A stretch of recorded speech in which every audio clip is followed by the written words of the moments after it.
Alright, बिस्मिल्लाहिर्रहमानिर्रहीम, अस्सलाम वालेकुम। Accounting for material, accounting for labour हम कर चुके हैं। आज की क्लास में हम मूव अहेड करेंगे और सीखेंगे अकाउंटिंग फॉर ओवरहेड्स। क्यों भाई? Y overheads? अब ओवरहेड्स की बारी क्यों है? मटेरियल कर लिया, लेबर कर लिया, ओवरहेड्स की बारी क्यों है?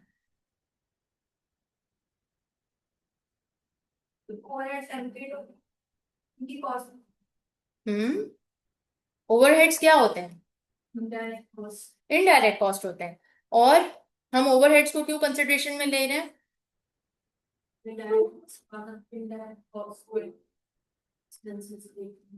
क्योंकि डायरेक्ट कॉस्ट हम देख चुके हैं विच इज मटेरियल, मगर मटेरियल और लेबर में भी तो इनडायरेक्ट मटेरियल और इनडायरेक्ट लेबर होता है। Exactly exactly. हम इसलिए अब ओवरहेड्स की तरफ या एक्सपेंसेस की तरफ जाएंगे बिकॉज हमारा कॉस्ट यूनिट कार्ड हमें जो फॉर्मेट बताते हैं, जो एक लेमैन को भी पता है, एक सब्जी वाले को भी पता है, एक फल वाले को भी पता है कि भाई मुझे अपनी प्राइसिंग कैसे निकालनी है। तो प्राइसिंग कैसे निकालनी है? वो अपना माल लगाएगा, माल की इन्वेंटरी की प्राइस लगाएगा, उसमें अगर उसने किसी को हायर किया हुआ लेबर वगैरह वो लगाएगा। एंड देन फाइनली कोई ना कोई इनडायरेक्ट एक्सपेंस, जो कि शायद ठेले वाले का इनडायरेक्ट एक्सपेंस क्या ही होगा। आपके जहन में क्या है? वो उसके पास तो बिजली नहीं है ना, शॉप नहीं है। क्लीन करने के लिए जो यूज कर रहे हैं कपड़ा में भी, ठीक है, मक्खियां उड़ाने के लिए। और उसका ठेला, हो सकता है उसका ठेला किराए का है, रेंट पे हो, तो that's an indirect expense, yes और नो? तो उसको तो ये बात मालूम है, तो हमें भी जब ये बात मालूम है तो हम इसको एक प्रॉपर ऑफिशियल तरीके से कर रहे होंगे, एक फॉर्मेट के तहत कर रहे होंगे, जिसके बाद हमें क्या मिल जाएगा? Gross profit. डायरेक्ट हम जितना भी, इसका फॉर्मेट क्या कहता है कॉस्ट यूनिट कार्ड, आप लोग को याद है किसी को? और डायरेक्ट एक्सपेंस, तो उसके बाद क्या आता है? Prime cost. प्राइम कॉस्ट के फिर हम क्या डिडक्ट करते हैं?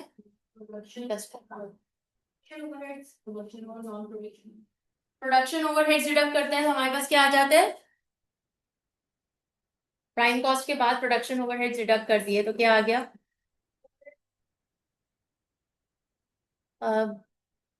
समीन, यार डस्टर नहीं है, जरा देखते हैं।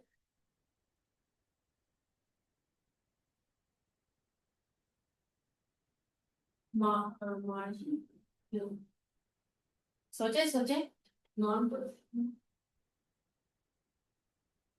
Direct material, direct labour, direct expense will give you prime cost.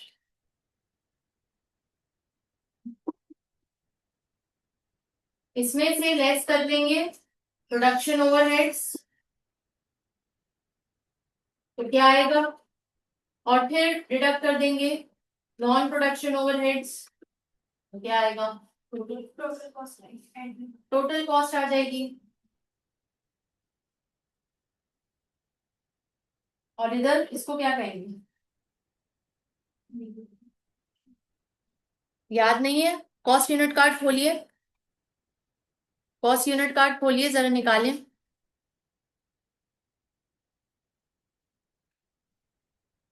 Thank you so much. जिसके पास MA1 की है बुक, वो MA1 में खोल ले। जिसके पास नहीं है, मैं यहाँ पे खोल रही हूँ।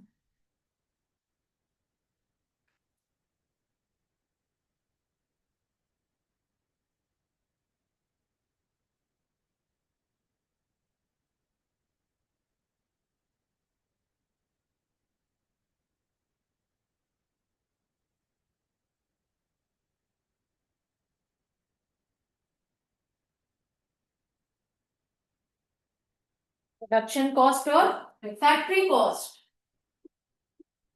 Production cost slash factory cost, अब नहीं भूलिएगा। और फिर इसमें से non overhead, non production overheads हम डिडक्ट करेंगे, जैसे कि एडमिनिस्ट्रेशन, डिस्ट्रीब्यूशन, सेलिंग, तो हमारे पास क्या आ जाएगी? Total cost.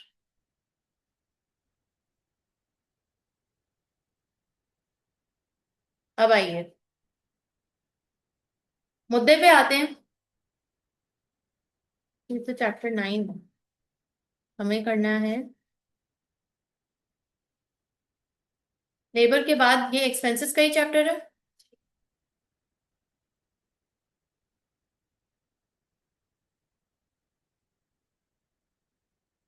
So as you can see over here in the topic, expense distinctions, types of expense, depreciation and recording expenses.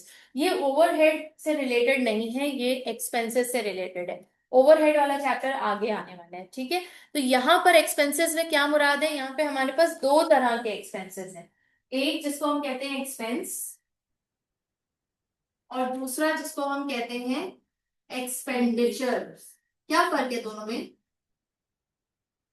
कब हम एक्सपेंस का वर्ड यूज करते हैं और कब हम एक्सपेंडिचर का वर्ड यूज करते हैं?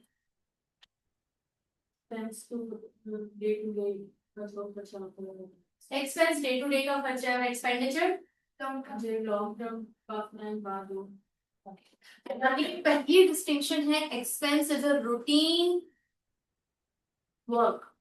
रूटीन का मामला, रूटीन का खर्चा। क्या रूटीन का खर्चा? प्रिंटर पेपर खत्म हो गया, मंगवा दो। फिर एक हफ्ते में खत्म हो गया, मंगवा दो। प्रिंटर की इंक खत्म हो गई है, भरवा दो। मार्कर खत्म हो गया है, रिफिल कर दो। मार्कर बिल्कुल ही बेकार हो गया है, नया लेकर आ जाओ। पेन्स नहीं है, पेपर चाहिए, डस्टर है। ये रूटीन के खर्चे हैं। इन्वेंटरी जो चाय पानी है वो खत्म हो गया है, दोबारा मंगवाएं। रूटीन के खर्चे, ठीक। अब आइए expenditure is a long term expense, या जो वन ऑफ होते हैं। वन ऑफ यानी 5-6 सालों में एक दफा होता है, 10 सालों में एक दफा होता है। एसी खरीदना है, रोज क्या खरीद रहा है इदारा? कंप्यूटर से है, रोज क्या खरीद रहा है इदारा? वन टाइम इन्वेस्टमेंट है ना, एक दफा ले लिया 10 साल की छुट्टी, एक दफा ले लिया 5 साल की छुट्टी, बार बार नहीं। लेकिन जो इसका मेंटेनेंस है, इसकी सर्विसेज है, कि इसको हर साल एक दफा पूरा सर्विस, पूरी वॉशिंग इसकी होती है, वो एक्सपेंस में आएगा या एक्सपेंडिचर में आएगा? क्या हो गया? इसकी जो वॉशिंग हो रही है, सर्विस, साल में एक दफा इसको सर्विस करवा रहे हैं। क्यों एक्सपेंडिचर?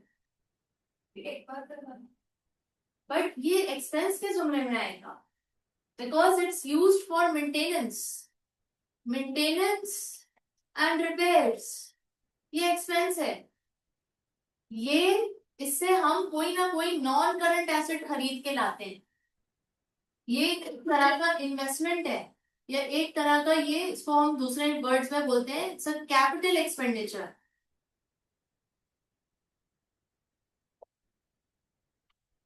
ठीक है। अब आइए नेक्स्ट, व्हाट एल्स? अब एक्सपेंस और एक्सपेंडिचर के बीच में फर्क समझ आ गया।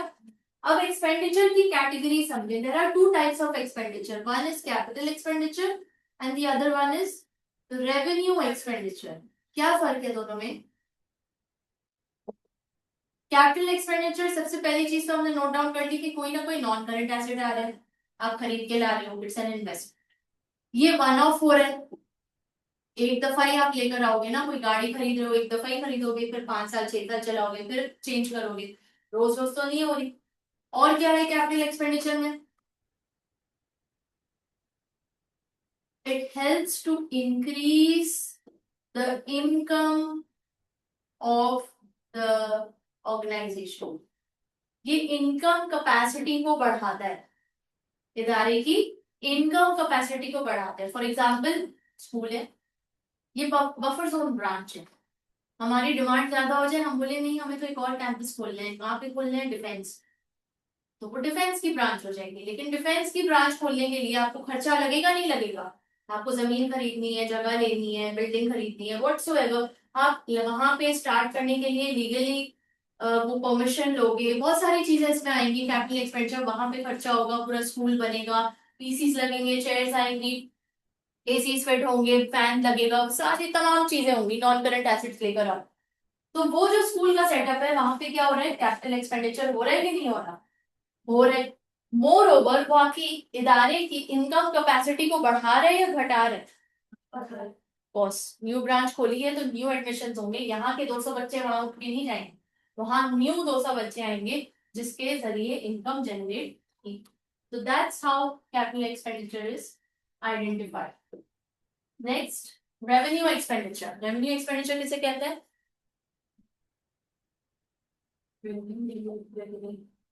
रेवेन्यू एक्सपेंडिचर कहते हैं कि जहां पे एक्सपेंडिचर तो हो रहा है बट उसकी जो नेचर है वो कैपिटल नहीं है, यानी नॉन करंट एसेट पे नहीं खर्चा होता। क्या खर्चा हो रहा है? रेवेन्यू नेचर का खर्चा है। रेवेन्यू नेचर का इससे क्या मुराद है? जो आपकी नंबर वन, नहीं, ट्रेडिंग वगैरह से रिलेटेड है। ट्रेडिंग आपके कारोबार से रिलेटेड, इन्वेंटरी परचेज कर रहे हो, इस तरह की चीज है, ठीक है। उसके अलावा this revenue expenditure will not increase the income capacity but will help you to maintain the income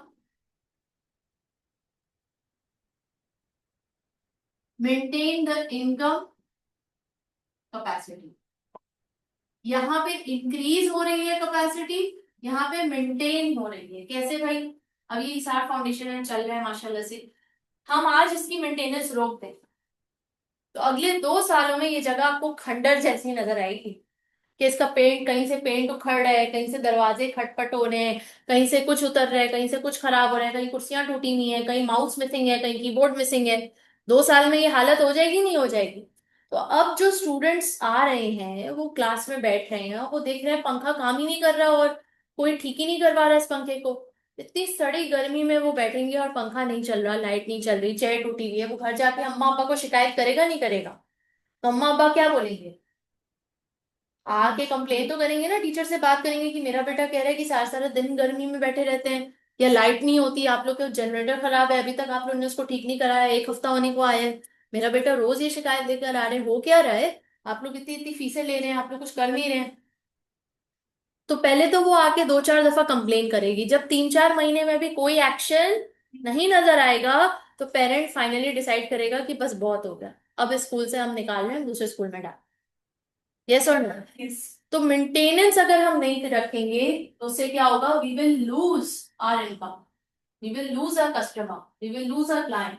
therefore revenue expenditure क्या करते हैं कि आप खर्चा करते रहो, पेंट करवाते रहो, व्हाइट वॉश करवाते रहो, जब जरूरत है कारपेट चेंज करवाओ, जब जरूरत है कोई माउस मिसिंग है कुछ है लेकर आओ, जब जरूरत है पंखा खराब हो गया है पंखा या तो न्यू रिप्लेस करवाओ या तो लेकर आओ। तो अब ये ऐसे खर्चे हैं जो कि जरूरी नहीं कि एक दफा कर दिए तो 5 साल बाद 10 साल बाद होते, ये कम टाइम पीरियड के बाद हो सकता है, हर साल बाद आपको पेंट करवाने की जरूरत पड़े, हर 1.5 साल बाद ये कराना पड़े।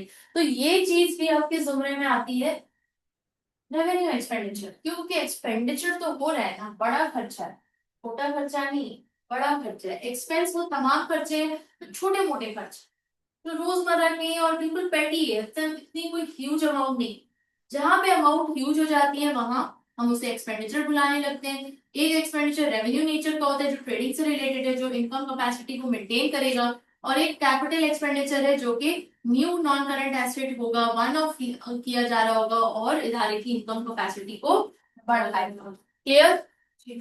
अब आइए जरा पढ़िए शालीन। Expenses distinctions. Capital expenditure is expenditure which results in the acquisition of non-current assets. Non-current assets are assets acquired to provide benefits in more than one accounting period. Capital expenditure is charged to the statement of profit and loss, income statement, via depreciation charge over a period of time. क्या कह रहे हैं? ये जो capital expenditure है इसकी recording कैसे होगी या कहाँ होगी?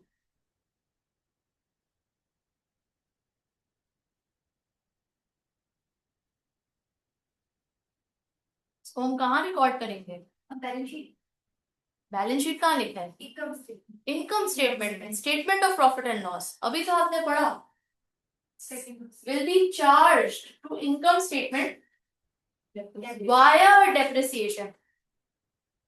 डायरेक्टली आप ये नहीं लिखोगे क्योंकि कैपिटल एक्सपेंडिचर है ना, आप नॉन करंट एसेट खरीदते लाइक फर्ज करो एसी, आप इनकम स्टेटमेंट में ये नहीं लिखोगे कि एसी अकाउंट 2 लाख का एसी था।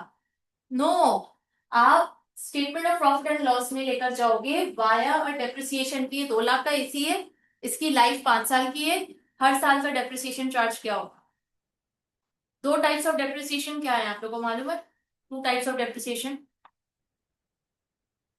Number 1 straight line method, number 2 reducing balance methods. ये दो ही तरीके हैं जिससे डेप्रिसिएशन को निकाला जाता है। स्ट्रेट लाइन मेथड में सिंपल परसेंटेज गिवन होती है 10% और हर साल वो उतना ही डिडक्ट हो रहा होता है।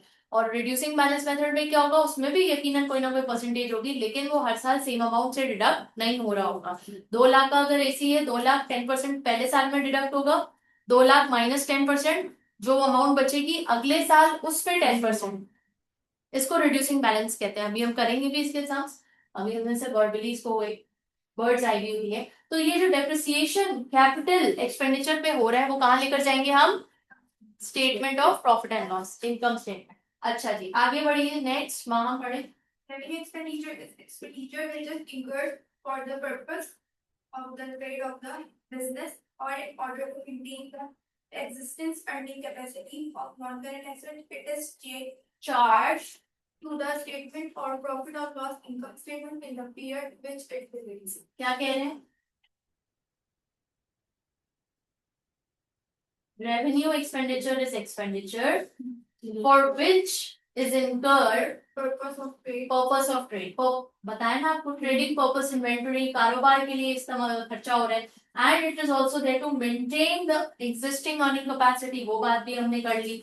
It is charge to the statement of profit and loss in the period to which it relates. ये डायरेक्टली चार्ज होता है, इस बाया डेप्रिसिएशन वेप्रिसिएशन कुछ नहीं, डायरेक्ट चार्ज होगा कहाँ पे, statement of profit and loss. आगे बढ़ते हैं।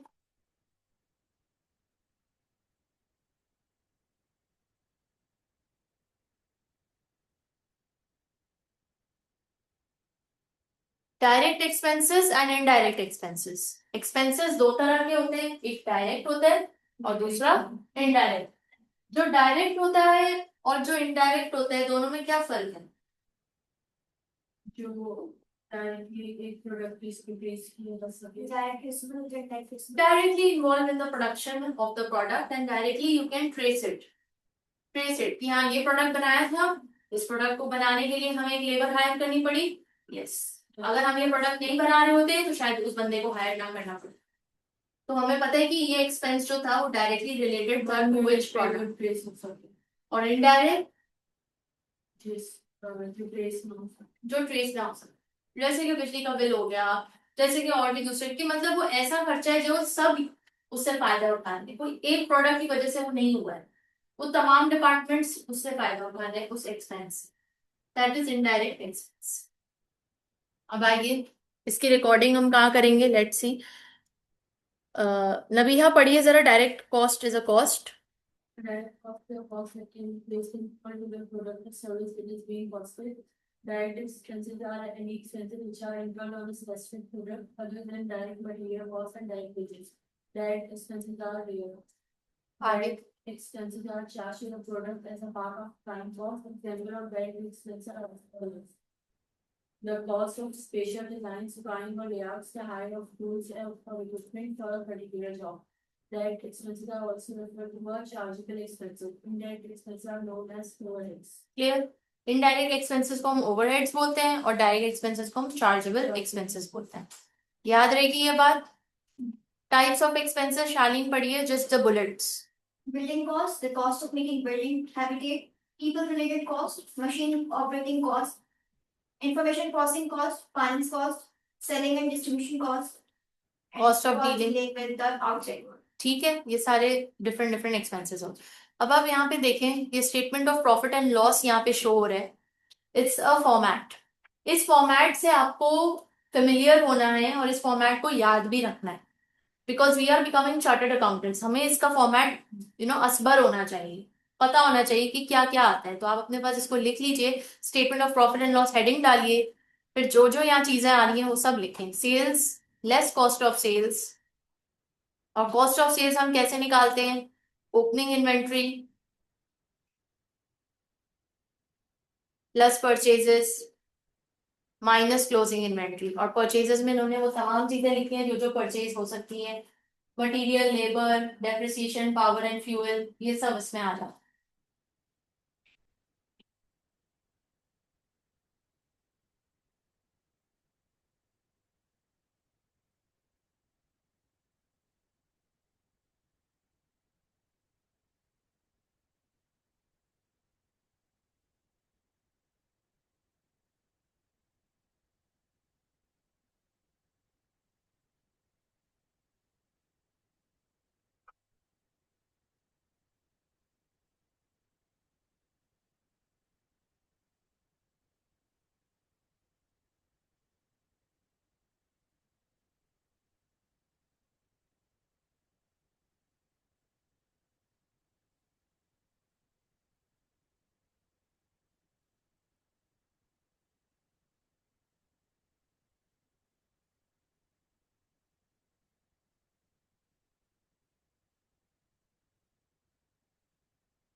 डन।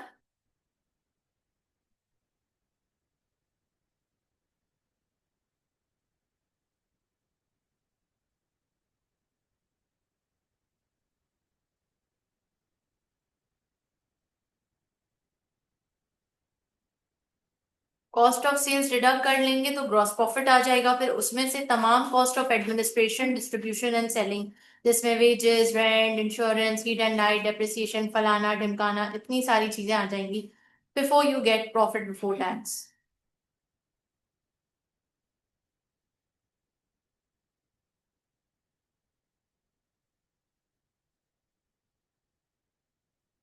सब हो गया कंप्लीट।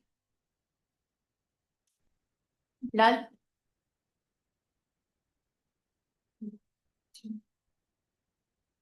डन। ऑलराइट। अब यहाँ पे एक एक चीज को इन्होंने लिखा हुआ है। Rent is usually an annual charge payable quarterly in advance.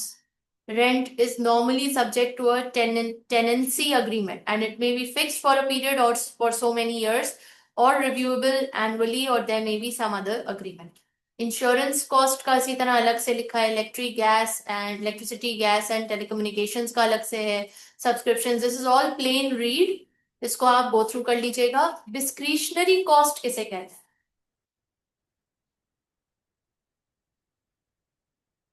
Discretionary का वर्ड जहां भी आ जाता है उसका क्या मतलब होता है माहा?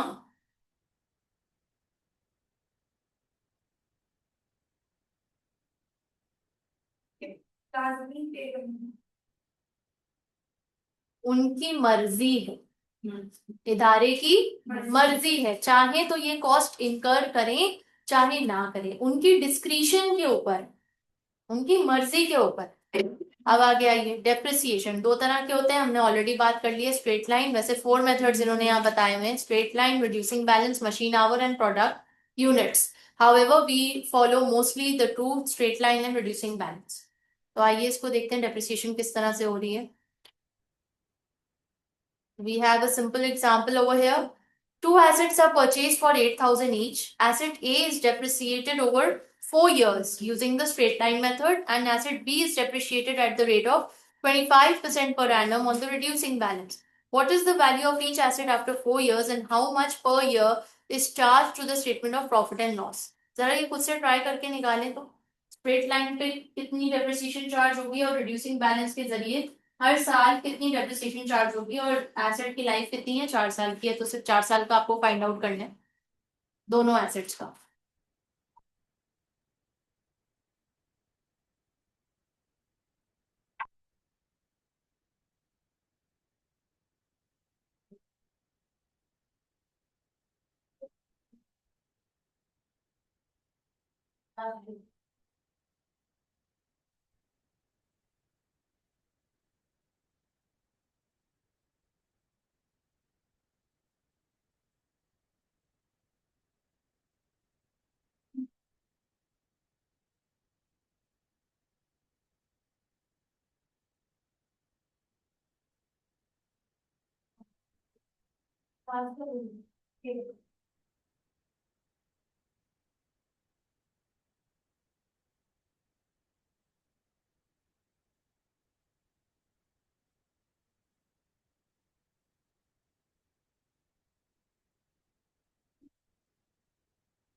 और बेसिक होगा कि एक रीडिंग्स को तो 25% तो 6 से माइनस होगा। अच्छा अच्छा, जो 6,000 होगा 6,000 को 25% लगेगा, तो 4,000 से 4,000 से this process straight line inform method का इनका सॉल्व नहीं है। हाँ वो एक ही है और 12 को अगर ये 25% लगेगा 50। Okay sir, thank you. और रीडिंग में माइनस होगा। हाँ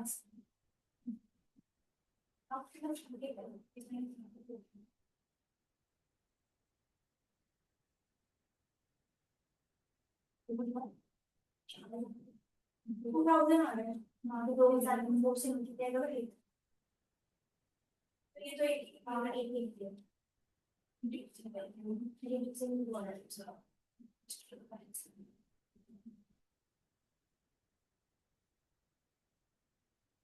8,000 पे कितना लगेगा फर्स्ट ईयर को? अब देखिए 8,000 25 2,000 आए। अब हम 6,000 मटेरियल 25 रिड्यूसिंग कर देंगे। हाँ हाँ 6,000 के ऊपर 25% लगा, फिर उसके बाद उसको माइनस करके ले लेंगे। हाँ तो हमारा सवाल है तो माइनस को 4 में 5 करेगा तो 4,000 500 के ऊपर 25% लगा।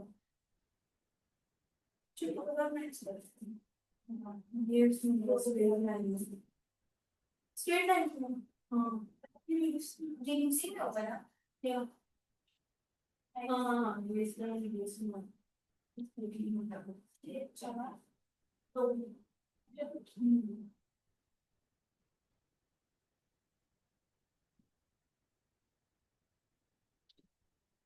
ठीक है।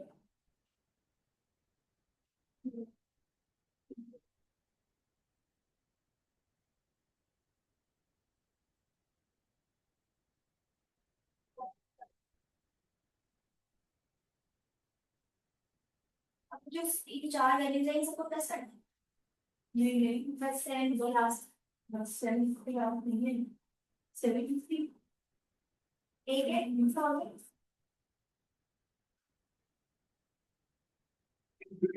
बताओ।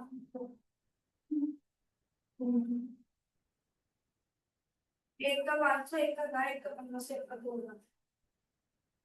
I didn't figure this out. We have 6,000.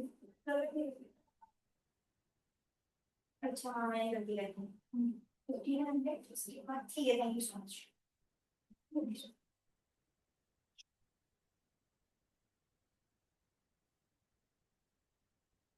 Done.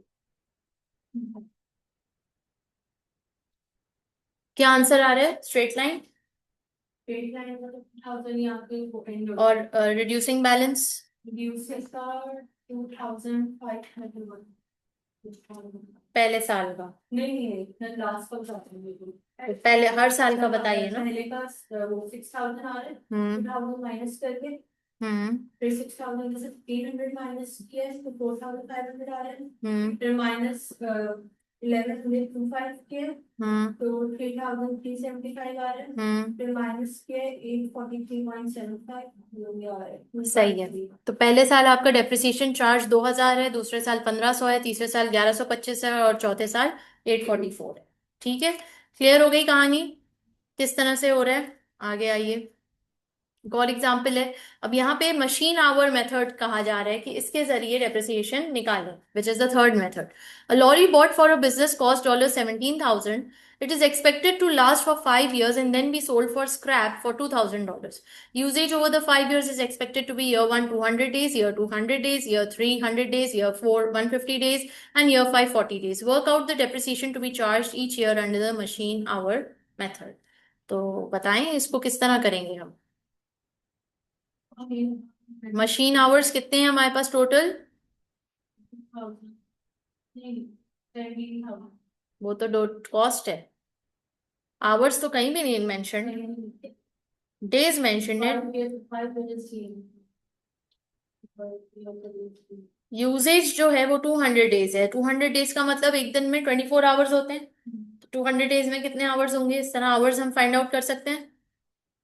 तो जरा इसको देखिए, Under the machine hour method, depreciation for each of the 5 years is calculated as follows. Total usage days निकालने 200 plus 100 plus 100 plus 150 plus 40. Total number of days आ गए 590. इसको फिर आपने क्या करना है, 590 days आपके पास आ गए, which means that each day has 24 hours. तो 590 days मल्टीप्लाई बाय 24 करेंगे तो आपको टोटल आवर्स मिल जाएंगे.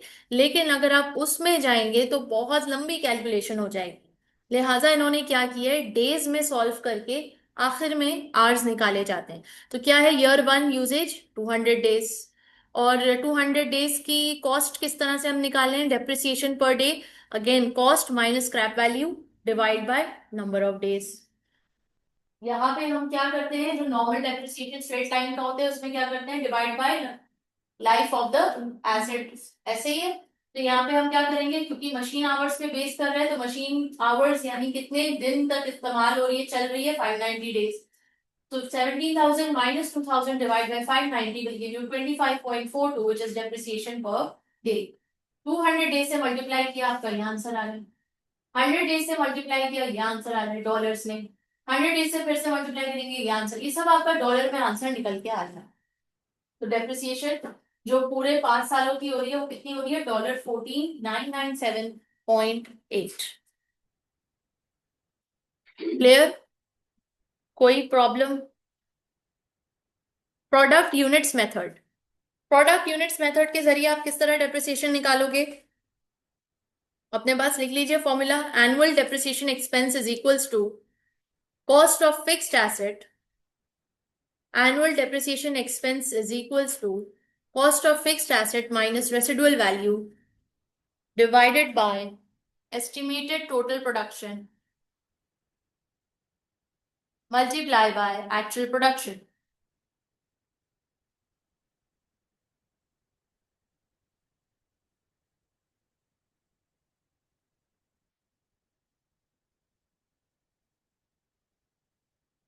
एग्जाम्पल देखिएगा. Suppose an asset has original cost $70,000, a residual value of $10,000 and is expected to produce 6,000 units. Depreciation per units किस तरह से, again simple, 70,000 minus 10,000 divided by 6,000 production units. जैसे कि हम लाइफ के ऊपर डिवाइड कर रहे होते हैं, यहाँ पे हम प्रोडक्शन यूनिट्स पे डिवाइड कर लेंगे. मशीन आवर में मशीन आवर से डिवाइड कर लेंगे. Equals to $10. Now $10 multiplied by actual production will give you the depreciation cost for the current year. तो book value of that the beginning of the year 70,000, 1,000 units बनाए जा रहे हैं. Depreciation कितना है, $10 के हिसाब से 10,000 डेप्रिसिएशन एक्सपेंस है. तो 70 में से 10 हम डिडक्ट करेंगे, हमारे पास book value at the end of the year क्या आ जाएगी, पहले साल 60,000. उसी तरह 60,000 में से फिर अगले साल हम 10 मल्टीप्लाई बाय 1100 करेंगे, तो 11,000 डेप्रिशिएट करना है. 60 minus 11,000 will give you how much, 49,000. Next year 49 minus 12,000 will give you 37. 37 minus 13 will give you 24. 24 minus 14 will give you 10,000. आखिर के 10,000 क्या है, स्क्रैप है. क्लियर हो गई कहानी, आगे बढ़ते हैं.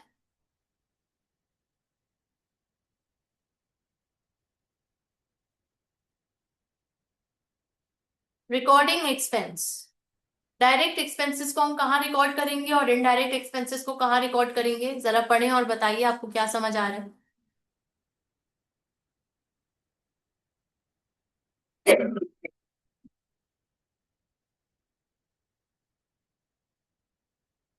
डायरेक्ट एक्सपेंस होते हैं पर्टिकुलर पर्सन जिसकी जॉब होती है उस पे रिकॉर्ड होता है.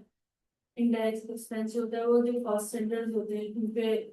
सिंपल एब्जॉर्प्शन कॉस्टिंग की टेक्निक हम करेंगे. क्या हम सीख चुके हैं एब्जॉर्प्शन कॉस्टिंग की टेक्निक, MA2 में नहीं, MA1 में सीखी थी, ठीक है. तो MA2 में भी हम इसकी और डिटेल्स में जाएंगे. तो डायरेक्ट एक्सपेंस बेसिकली प्रोडक्ट पे डायरेक्टली इन्वॉल्व है, चाहे डायरेक्ट मटेरियल हो, डायरेक्ट लेबर हो, डायरेक्ट एक्सपेंस हो, तो डायरेक्टली इधर ही आ जाएगा, ठीक है. लेकिन जो इनडायरेक्ट एक्सपेंस है उसको हमें प्रॉपर अब्जॉर्प्शन कॉस्टिंग या मार्जिनल कॉस्टिंग के जरिए फाइंड आउट करना पड़ेगा. एलोकेशन, अपोर्शनमेंट, ये सारी चीजें इसमें आएंगी.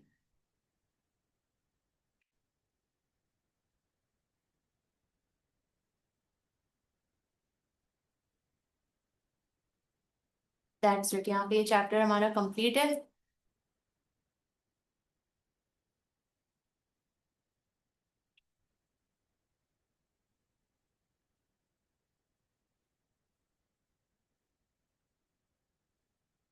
नेक्स्ट चैप्टर ओवरहेड्स और एब्जॉर्प्शन कॉस्टिंग से रिलेटेड है, जो कि मैं अभी स्टार्ट नहीं करवाऊंगी। I would like you to do revision kit. है आप लोग के पास?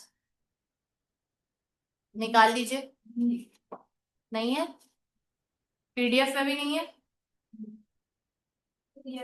मैं पीडीएफ में यहाँ पे खोल देती हूँ, शेयर भी कर देते हैं। आप ग्रुप में ऐड हो चुकी हैं, व्हाट्सएप के ग्रुप में?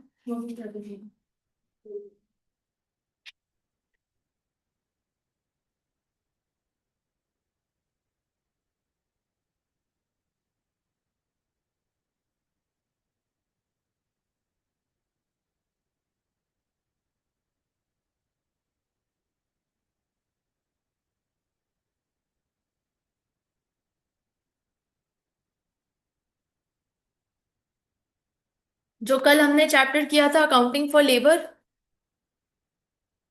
उसके जरा क्वेश्चंस करने हैं रिवीजन किट के, और आज का जो चैप्टर एक्सपेंसेस के ऊपर की है वो करना है।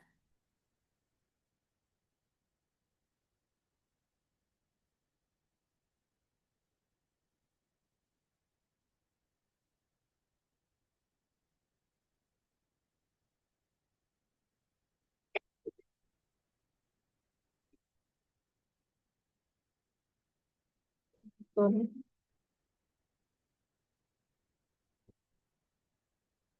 यहाँ से मेरे ख्याल से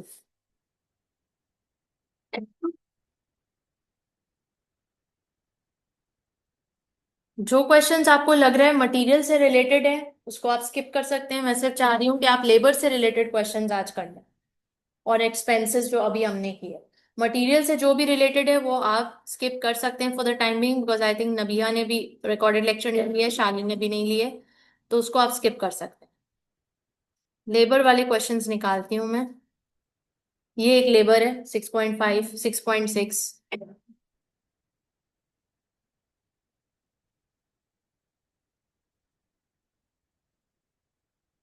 कीजिए, फिर इसको नीचे करना हो तो यहाँ से करेंगे नीचे।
Options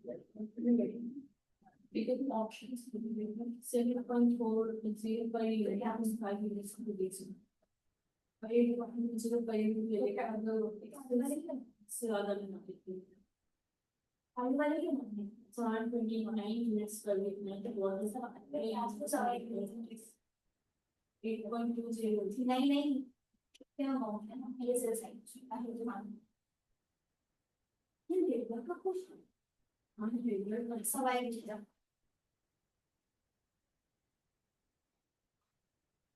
काटा होना दो बना के लिखना जब बोलूंगी तब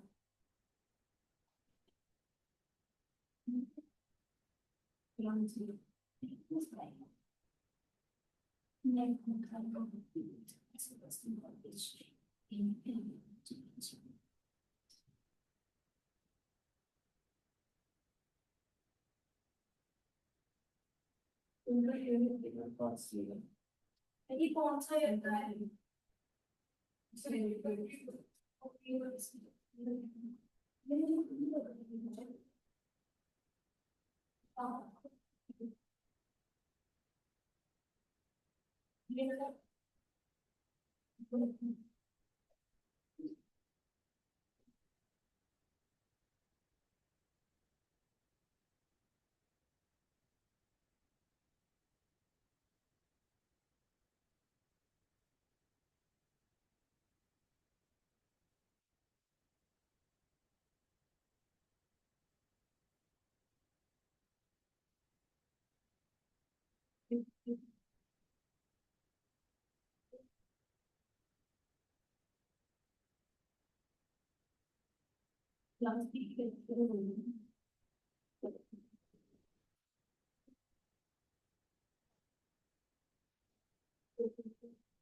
ऑनलाइन क्लास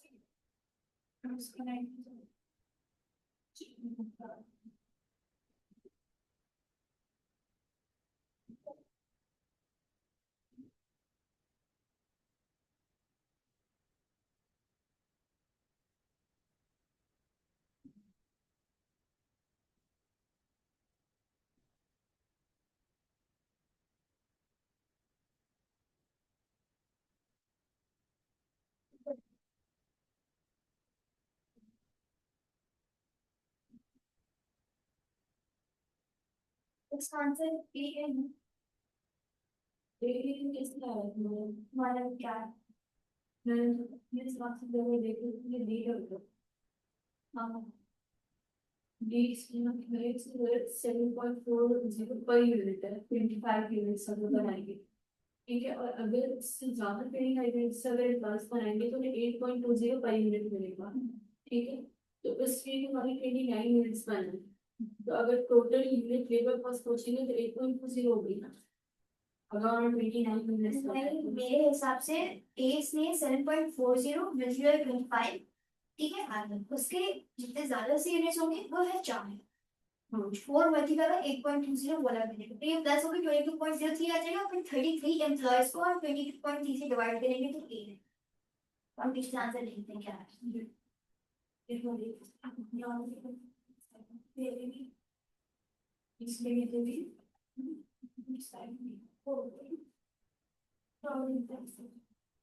अभी ये कौन सी है? तो गूगल में डालना ना, और वो क्या नाम है, मेटा पे डालना। पुरानी है इसलिए बहुत ज्यादा, जब 2022 की हुई है पुरानी है तो क्रिकेट को फर्क कोई रखती है। ये actually अभी यहाँ वो ज्यादा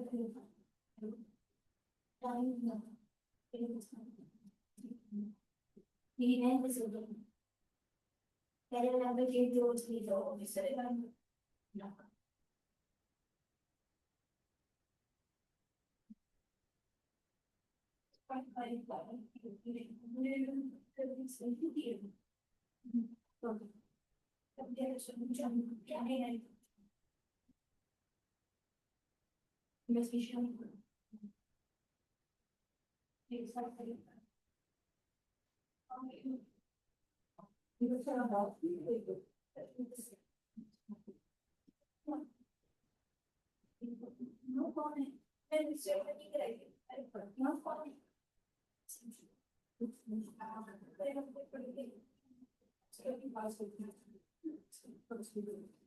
नहीं मेरा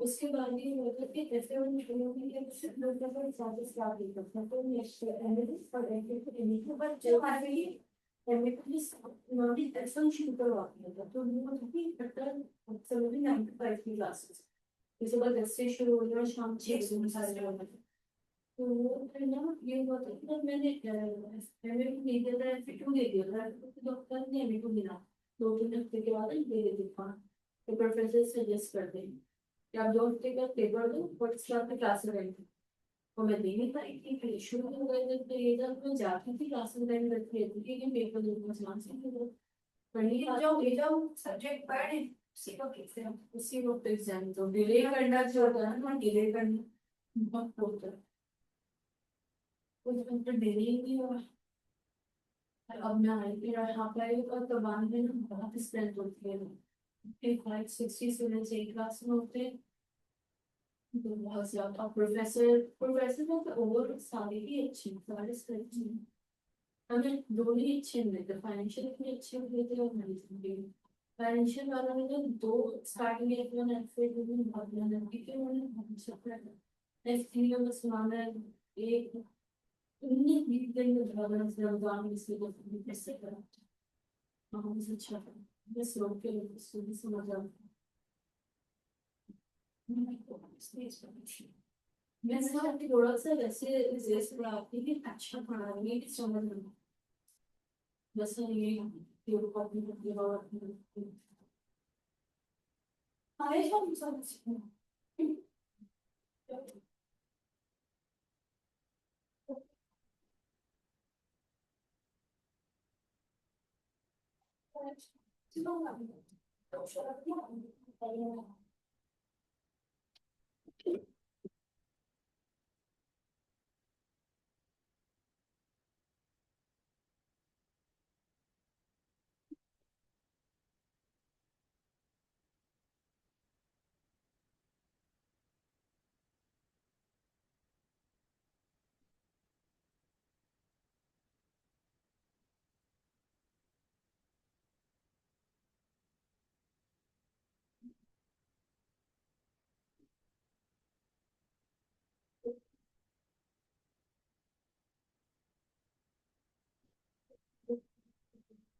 हिंदी भी जॉब वगैरह तो एक नेशनल बैंक के सीम मिल रही थी वो कॉलेज में जो होता है नेशनल बैंक ऑफ इसमें वो आपको ट्रेनिंग देगी वो देखें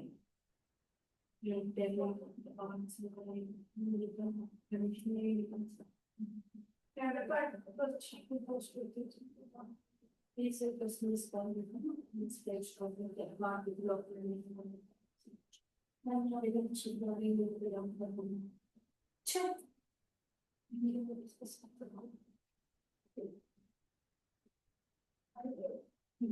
सारे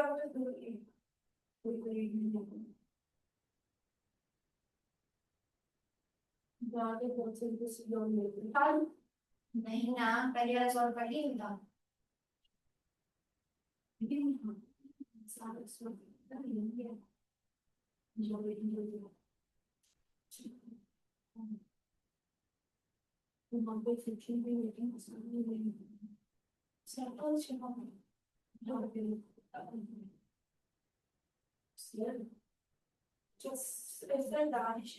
हाँ सरदार दानिश सर निसार सर सारे अच्छे और एक सारे जो भी के साइड से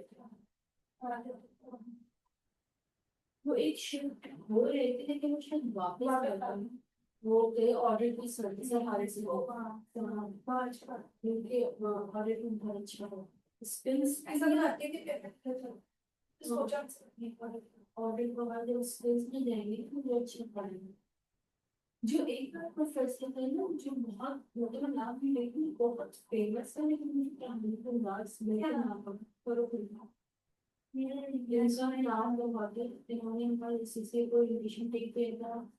इन्होंने एफएम को रखा ये लॉ भी पढ़ाते हैं नाम है लेकिन बहुत लॉ का पेपर कुछ हाँ लॉ में मेरी दूसरी क्लास के इसका होगा क्या फिर बता दें इसमें तो इसके जर्नल्स के नाम आते नहीं है इसके आए क्या करना उसको जर्नल जर्नल उनके एडवोकेट्स वगैरह जो भी हैं, उनके नाम इसके पास मेरे हाथ में नहीं है इसका सर्टिफिकेट्स को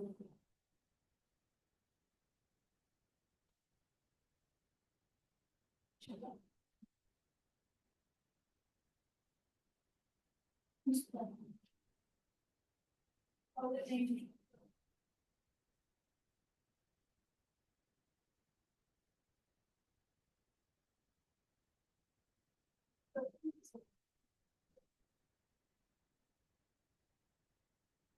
ये देखिए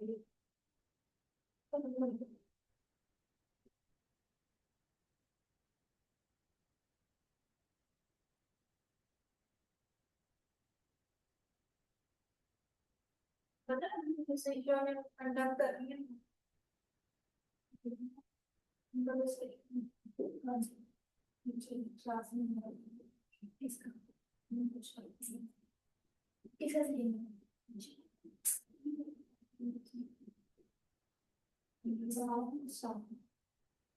वो सिखा रहा हूँ है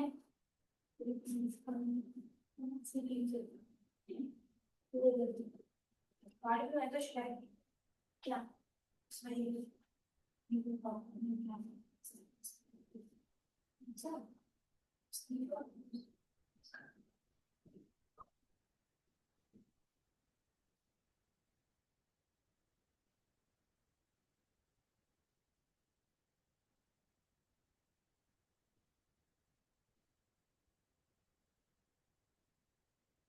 डन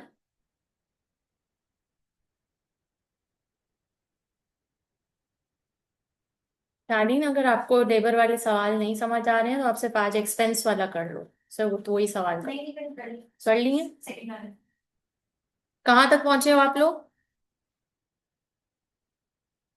यही कर रहे हो अभी करो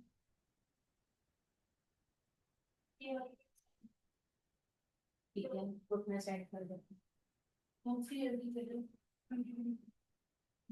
ट्वेंटी ये है अल्लाह भला करे 2020 की है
65% elevation or 55% worst elevation.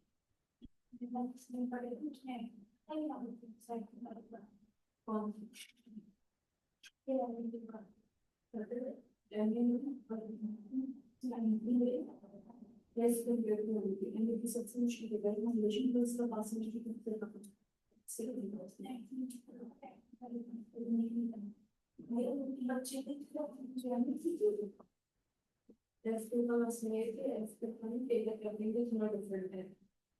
उसका सेक्शन बी है जो उसमें काफी ज्यादा ऐसे क्वेश्चन होते हैं उसके 3 बड़े मेन चैप्टर्स हैं जो सब I'm sure you will do this.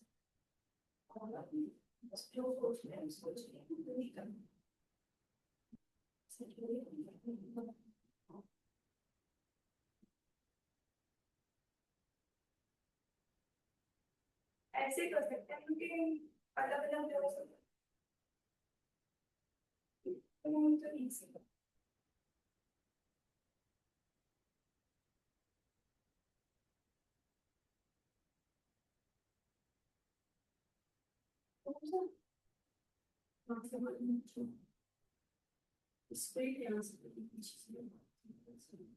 अकेला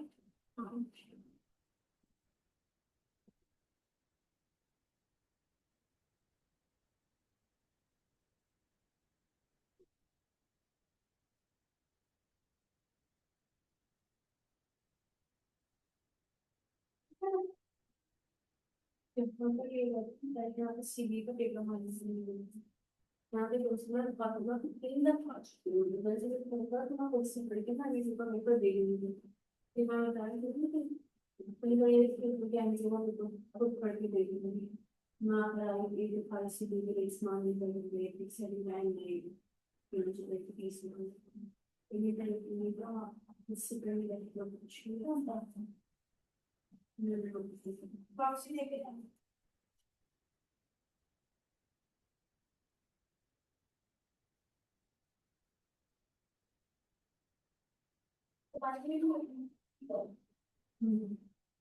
लेकिन बनाने की स्पेस के लिए सब फाउंडेशन करते हैं और वर्कशॉप होते हैं लोग आपको स्पेस छोटी स्किल रहती है बड़ा स्पेस है कुछ यहाँ पे टेबल स्पेस लगी वहाँ पे सीढ़ी लगी ऐसे बस एक ऐसा होगा कि सीढ़ी ऐसे हुए 50 40 50 और बाहर निकल के और वो क्लासेस वो सिर्फ सिंगल बेच नहीं रखते सब कुछ ही कॉलेज में सब कुछ सिंगल ये यहाँ पे भी स्कूल के कॉलेज तो एक कोर्स करना तो बस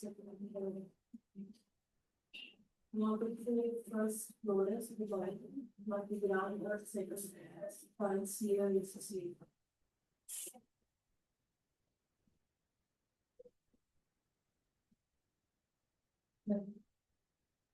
थैंक यू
ये थोड़ा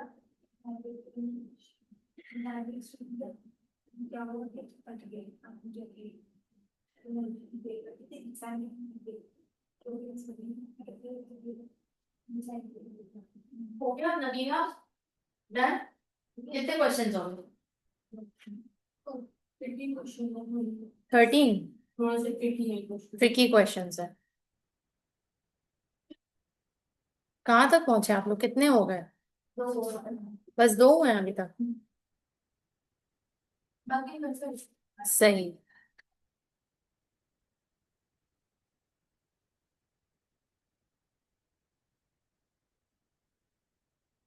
एक्सपेंस का कोई क्वेश्चन किया?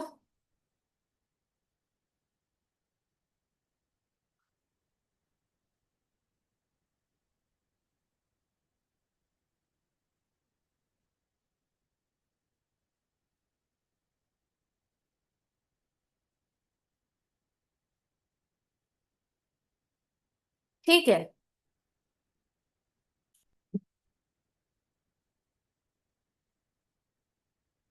इंशाल्लाह अगली क्लास में हम अपने ओवरहेड्स को स्टार्ट करेंगे, और ओवरहेड्स में बेसिकली जो चीजें हैं वो एब्जॉर्प्शन कॉस्टिंग है और मार्जिनल कॉस्टिंग है, जिन दोनों को हमने समझना है। ठीक है, तो आज हम यहीं तक स्टॉप कर रहे हैं। मैंने इसलिए नेक्स्ट टॉपिक नहीं स्टार्ट कराया because overheads is lengthy and we need to complete it in one. मतलब एक दफा हम उस टॉपिक को स्टार्ट कर लेंगे तो मुकम्मल करके ही हटेंगे इंशाल्लाह। ठीक है, कोई सवाल है यहाँ तक? मीनवाइल आपको टाइम मिल जाएगा, आपको टाइम मिल जाएगा, जो पुरानी चीजें हैं वो कवर अप कर लें। अब हमारी आज क्या थर्सडे है ना? मिस रिमशा आपको बताएंगी, प्रॉब्ली मंडे को ही होगी अब क्लास। ठीक है, तो जितना हमने कर लिया अभी तक वो आप लोग कवर अप करें, रिलेटेड क्वेश्चंस करें, इसको पक्का करें चीजों को, ताकि अब जब हम ओवरहेड की तरफ जाएं तो बिल्कुल फ्रेश माइंड से जाएं। और ओवरहेड की चीजें मजीद आपको चैलेंज करेंगी, तो यहाँ पर तक एटलीस्ट अपने आप को पक्का कर लें जितना है। ठीक है।